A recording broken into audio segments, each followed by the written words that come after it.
Welcome back, everybody, to the OK Grognard Show. Today is Monday, April 25th, 2022, 10 a.m. Central, in beautiful Lake Geneva, Wisconsin. And today we are going to look at the first edition Advanced Dungeons and Dragons Dungeon Master's Guide section on conducting the game and rolling the dice. I think we've checked this out once or twice before as parts of larger sections,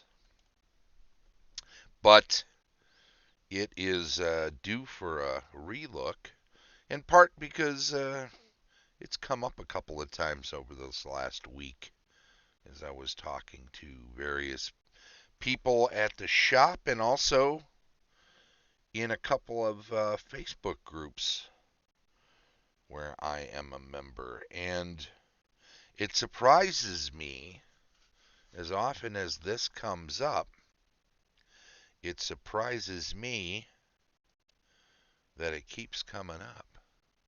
I know. People ask the questions they ask always as if they've never heard the answer before. And that's fine. You get that. People aren't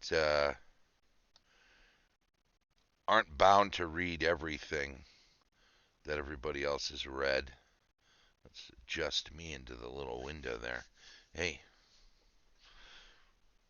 see me take a little elevator ride there? That was kind of cool.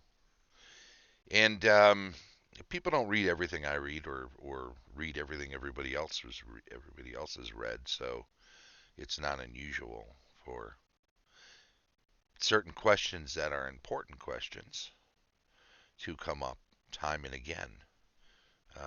So let's put this out there one more time too, because when people have questions time and again, then they should get answers time and again, if I'm not mistaken. That's what I think anyway. And I'm not paid to think, or words to that effect. So, conducting the game, rolling the dice, and control of the game. Now, I know right out of the gate that word control and the phrase control of the game is going to put some people off. Why do you need to control things? Well, I think it might be a word that felt like the perfect word at the time because it is more of a law versus chaos thing, if you will, not so much an ownership thing or a power grab or anything of that nature, but rather just somebody making sure that the game runs smoothly, that things are as entertaining as possible. A director controls a set on a production. Uh,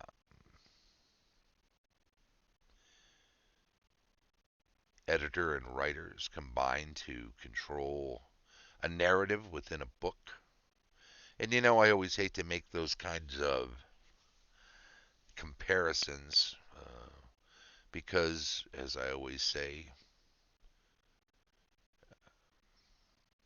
story is a byproduct of gameplay.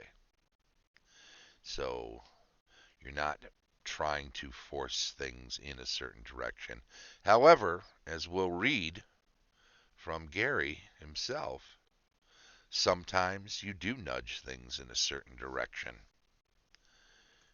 But we'll get back to that at the end. Let's start this off. In many situations, it is correct and fun to have the players dice such things as melee hits and saving throws.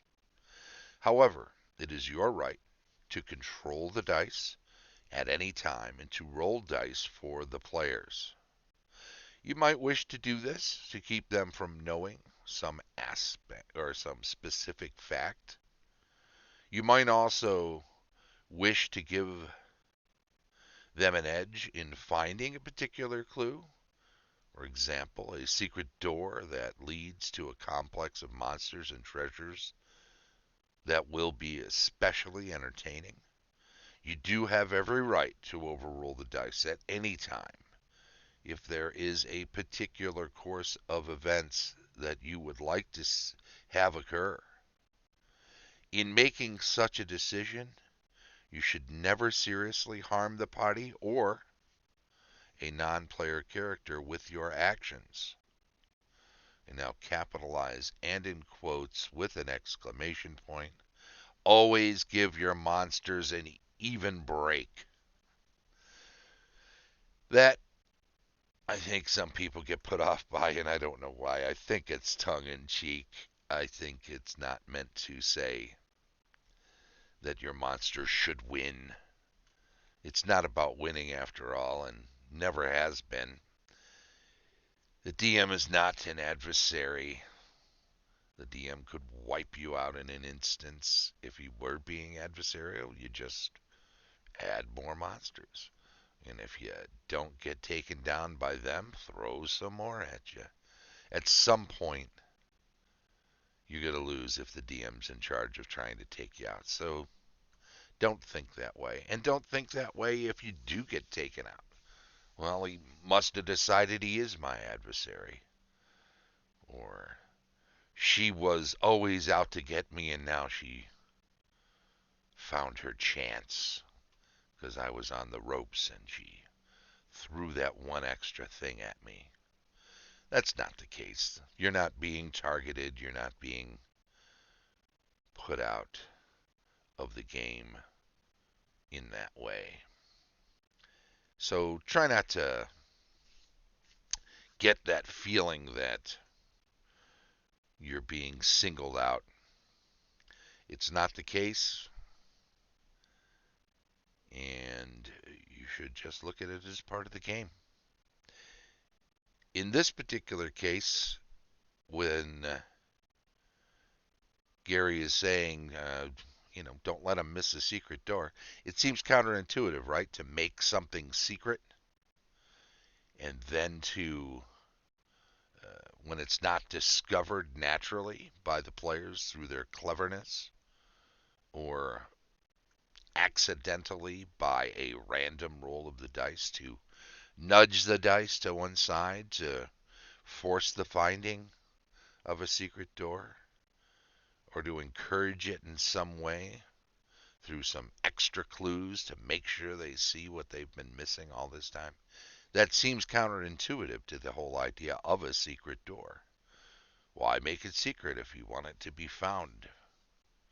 Well, sometimes there's a mystique to finding a secret door that is worth more than just having an open archway or a door that isn't locked. Oh, here's something anybody could find, at least in game, in the sense of it.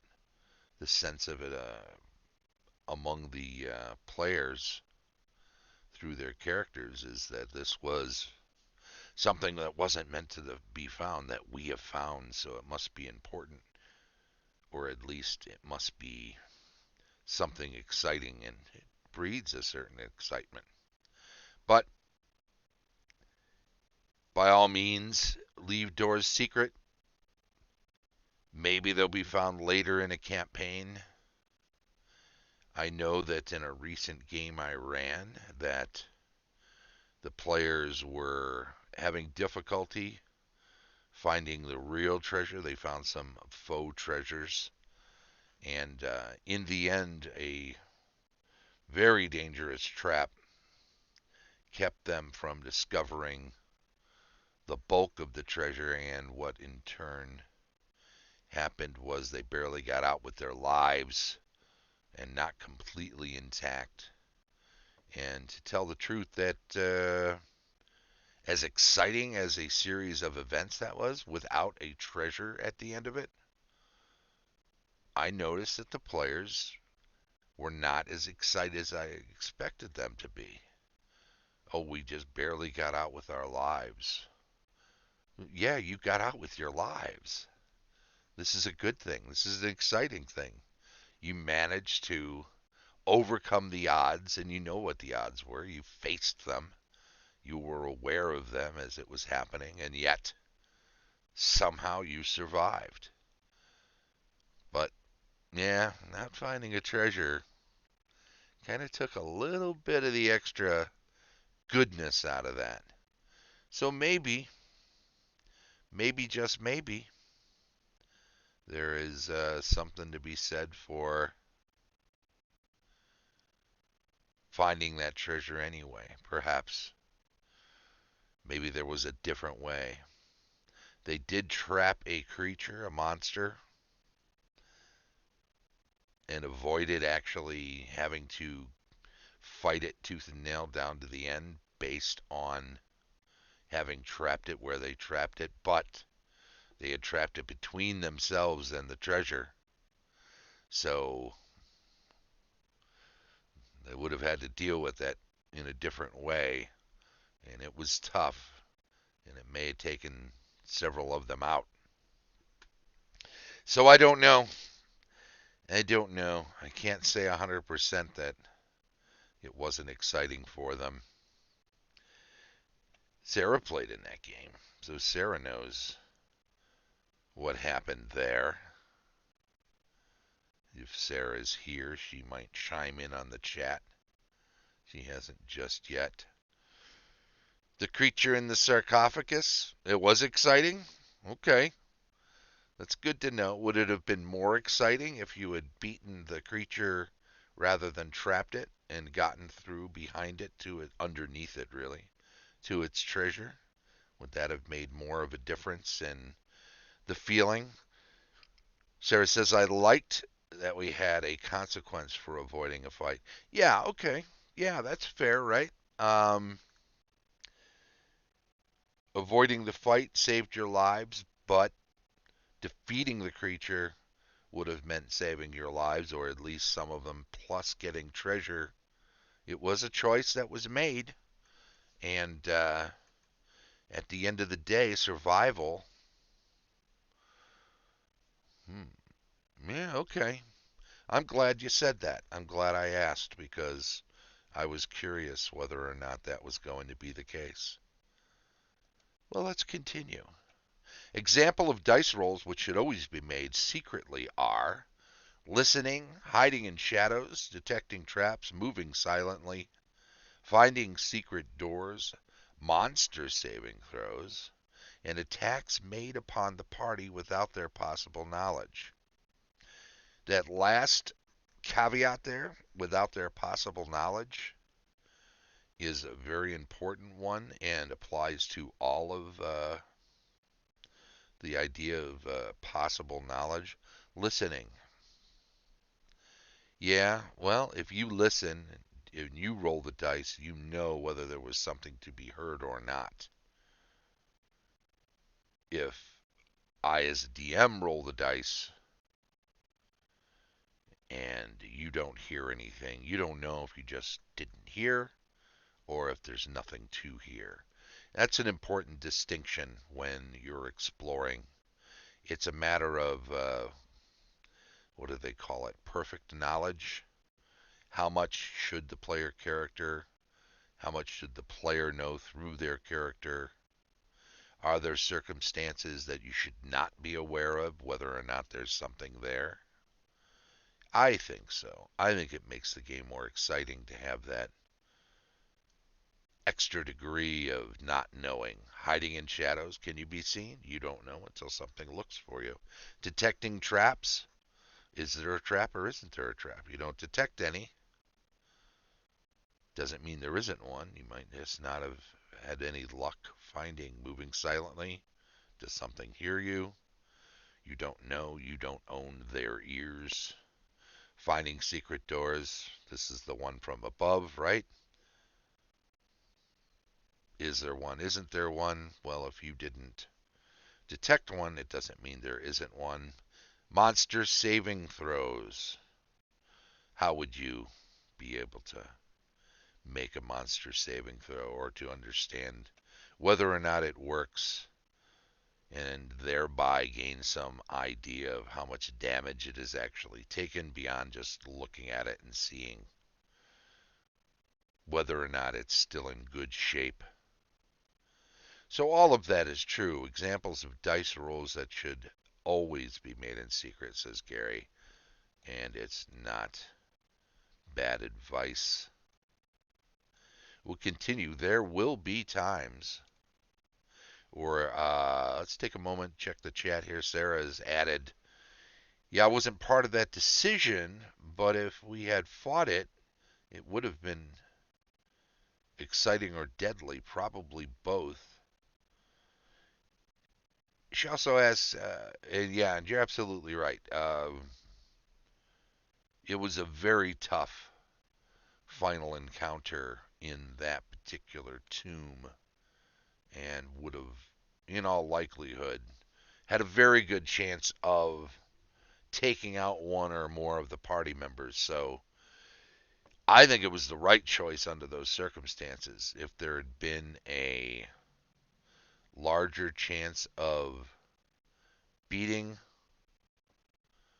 that creature and not losing any of the party members, then okay, I get that.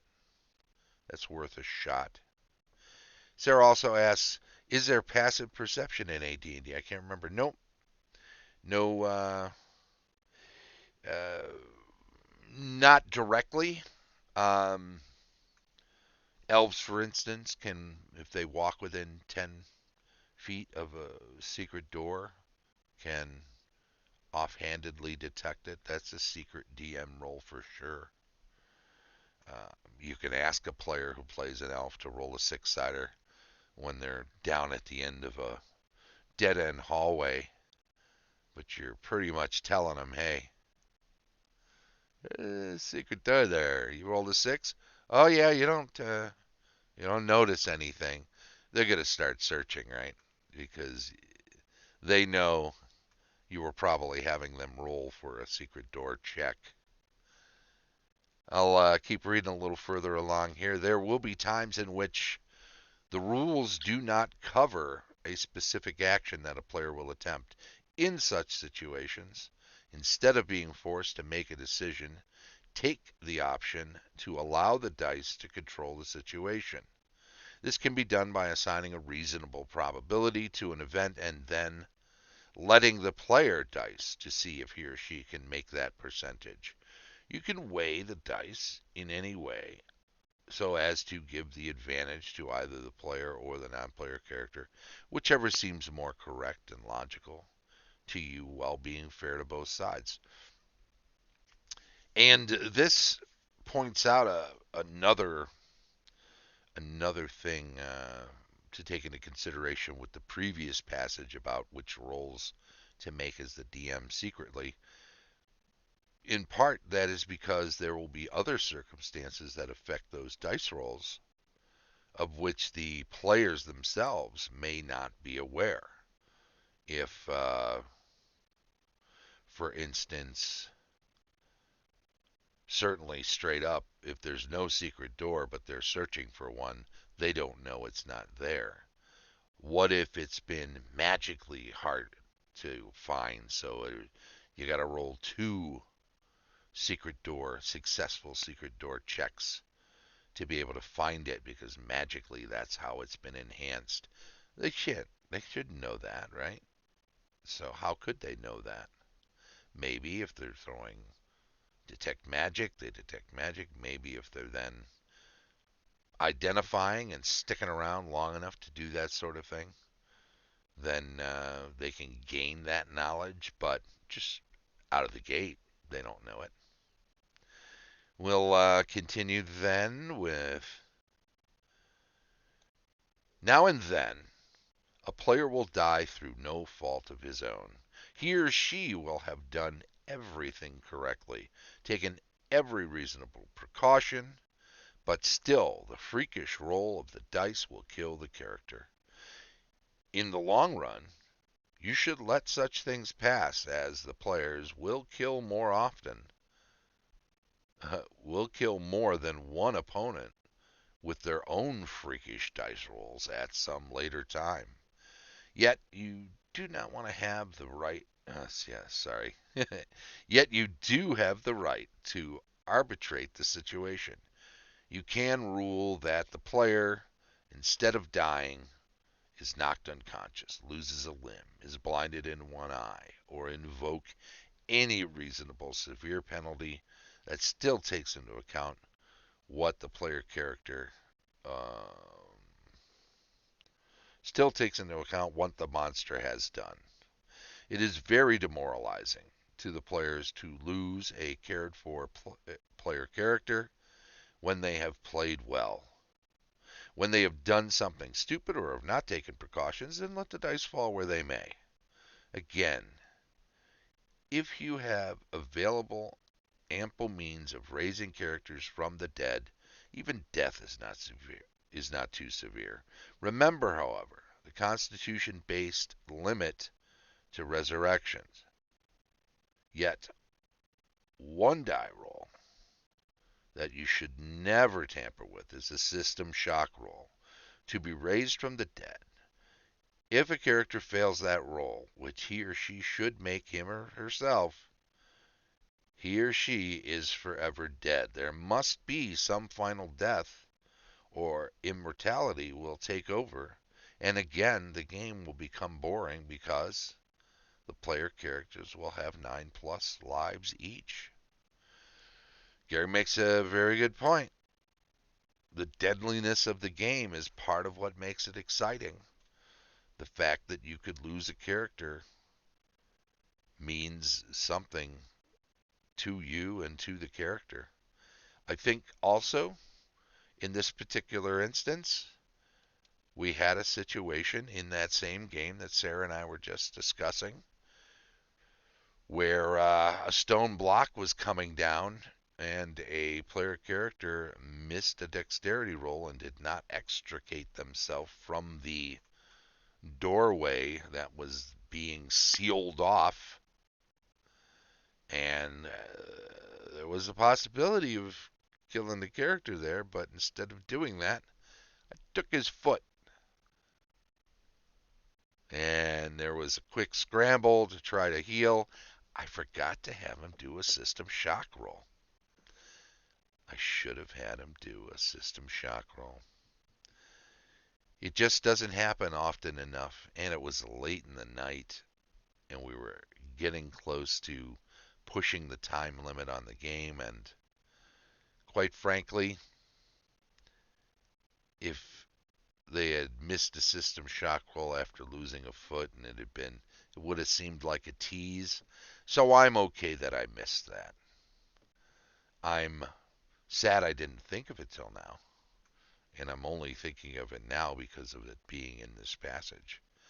But it's very true. At some point, you got to draw the line. You got to make sure.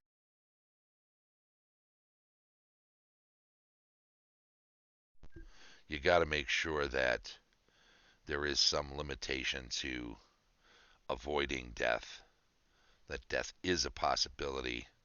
Otherwise, at no point is the game completely exciting. So there you have it. That's something that's been discussed a lot lately in Facebook groups and at the store with a couple of different people. Once I brought it up, somebody else actually brought it up at one point too. A customer that was asking about differences between modern RPGs and older RPGs. In fact, the discussion in one of the Facebook groups was exactly that. It was somebody who does work with more modern RPGs and was, what do they say in Britain, taking the piss out of. It was basically a guy trolling in a first edition group. Oh, well, this sucks. And you know why it sucks? Because it's not like this thing I do with a newer game I work with, and blah blah blah. He got his share of it. he definitely got the attention he was looking for by needling people. And you know what? It wasn't just one question. Oh, what about this? It was one question, and any time people answered, it was, oh, but don't you think this? You know, little sly little extra digs on people who bit on what he was asking. Anytime anybody seriously just flat out called him out, he kind of sidestepped those people. So he was clearly trolling people. It's kind of annoying too, because this guy does some uh, does some work in the industry too, and you know, what are you doing in a forum for a different game set, trying to sow seeds of? Nah, it's just annoying. But it was about this particular stuff, the rolling of the dice and whatnot. So it was fun having a discussion about that. In any event, I think the clock on the wall says we're just about done, so we'll move on. We will say thanks to everybody who joined us today in the Twitch stream and jumped in on the chat there. George and Sarah, I appreciate it very, very much. George, hey, be in touch with me sometime soon, too. There's something coming up I want to talk to you about. Something, in fact, I was talking to Sarah about just the other day. So, yesterday? I think it was yesterday. She'll know what I'm talking about. In any event, thanks to all of you, and thanks to everybody who catches up with this at a later time, having been streamed and left on Twitch for people to check out, and of course, over on good old YouTube. Yes, we've been looking at the first edition Advanced Dungeons and Dragons Dungeon Master's Guide section on conducting the game and rolling the dice here on the OK Grognard Show. Don't forget, we stream the show live on Twitch each Monday at 10 a.m. Central, or soon thereafter. And then it is archived on YouTube. If you check it out on Twitch, please do follow the channel and chime in on the stream chat during the show. We're happy to talk to everybody and entertain questions and explore things a little more deeply. If you're checking it out on YouTube, please do give a thumbs up to any videos you like and enjoy. Subscribe to the channel and ring the little bell so that you get updates when new shows are uploaded. And feel free to make comments if you have any questions or if you want to just participate in the discussion of the topic of the video. Thanks to our Patreon supporters. Links provided in the show notes. Tom Tullis of Fat Dragon Games. Rick Hershey of Fat Goblin Games. Carlos Slicing of Castle Entertainment.